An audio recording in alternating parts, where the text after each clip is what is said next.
Hello दोस्तों, आज की इस रोचक कहानी से हम बात करने वाले हैं स्वामी विवेकानंद जी की एक घटना के बारे में। हम सभी जानते हैं कि स्वामी विवेकानंद जी के कितने बुद्धिमान थे। अपनी बुद्धिमानी से हर समस्या का समाधान बड़ी आसानी से पा लेते थे और उतनी आसानी से दूसरों की समस्या का हल भी उन्हें समझाने में कामयाब होते थे। एक दिन स्वामी विवेकानंद जी के आराम कर रहे थे। एक परेशान सा दुखी सा देखने वाला आदमी उनके पास आ पहुंचा। वार्ड में जैसे ही स्वामी जी के पास पहुंचा, उनके पैरों में गिर पड़ा और रोने लगा। स्वामी जी ने उसे उठाया, उसे चुप कराया और फिर उसे उसकी परेशानी के बारे में पूछा। आदमी बोला, स्वामी जी, मैंने जीवन में बहुत कड़ी मेहनत की और मैं हर काम बड़ी ईमानदारी से करता हूँ, लेकिन पता नहीं क्यों आज तक मैं अपने जीवन में कभी उस उच्चतम सफलता तक नहीं पहुँच पाया हूँ जिसका मैं हकदार हूँ। स्वामी जी ने उस आदमी की परेशानी तो सुनी, लेकिन उसको उसका समाधान बताने के बजाय वो उस आदमी से बोले कि सब ठीक है, लेकिन पहले तुम मेरा एक काम करो। मेरा ही अब जो पालतू कुत्ता है वो कब से बाहर घूमने के लिए जाना चाहता है, लेकिन मैं उसे आज बाहर नहीं गया। जाओ, तुम पहले इसे घुमा कर लाओ, फिर बाद में तुम्हारी समस्या के ऊपर बात करेंगे। आदमी सोचने लगा, स्वामी जी ऐसा क्यों कर रहे हैं? क्या उन्हें मेरी समस्या कोई समस्या नहीं लगती जो यह बात तुच्छ सा काम देकर यहाँ से जाने के लिए कह रहे हैं? ये सोचते सोचते वाल्मीकि स्वामी जी के कुत्ते को बाहर टहलाने ले गया। तकरीबन आधा घंटा बाद वो आदमी स्वामी जी के कुत्ते को वापस लाया। स्वामी जी ने आदमी से पूछा, मुझे एक प्रश्न का उत्तर दो। तुम और यह कुत्ता जब साथ में ही घूमने गए थे तो तुम तो शांत दिख रहे हो, यह लेकिन कुत्ता इतना हाफ रहा है।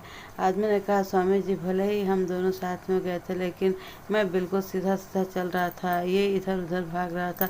जिस भी वस्तु या व्यक्ति को देखता उसकी तरफ आकर्षित हो जाता और अपना रास्ता छोड़कर उसी तरफ भागने लगता। बस यही कारण है कि मैं नहीं थका और यह इतनी बुरी तरह से थक गया और हाँफने लगा। आदमी का जवाब सुनकर स्वामी जी उसकी तरफ देखकर मुस्कुराए और बोले, तुम्हारी समस्या यही है।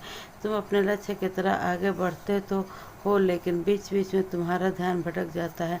कुछ समय के लिए तुम अपने लक्ष्य को भूलकर कुछ और करने लगते हो या फिर अपना लक्ष्य ही बदल देते हो। इस तरह से तुम थक तो जाओगे, लेकिन लक्ष्य तक नहीं पहुंच पाओगे।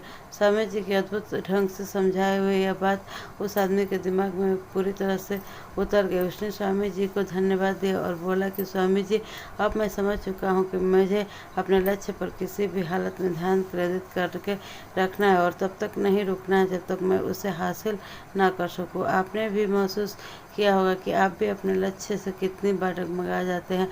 आप कुछ पढ़ने की शुरुआत करते हैं यह सोचकर कि आज मैं 5 चैप्टर पढ़ लूँगा, लेकिन 1 या 2 चैप्टर पढ़ते पढ़ते ही आप अपना रास्ता भटक जाते हैं।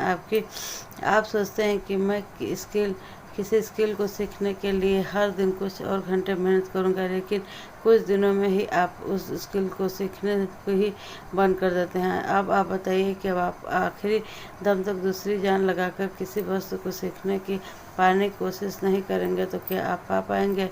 नहीं पहुंच पाएंगे ना। इसलिए आप चाहे जो भी काम करो उसमें अपनी पूरी मेहनत और जी जान लगा दो और हर टाइप पे ही सोचो कि आज का ही अंतिम दिन है इस काम को करने का, कल इसका एग्ज़ाम होगा। ये सोचते तो आपके एक ही ऊर्जा स्वतः ही आ जाएगी और लास्ट दिन होने के कारण आप उसे कर भरपूर कोशिश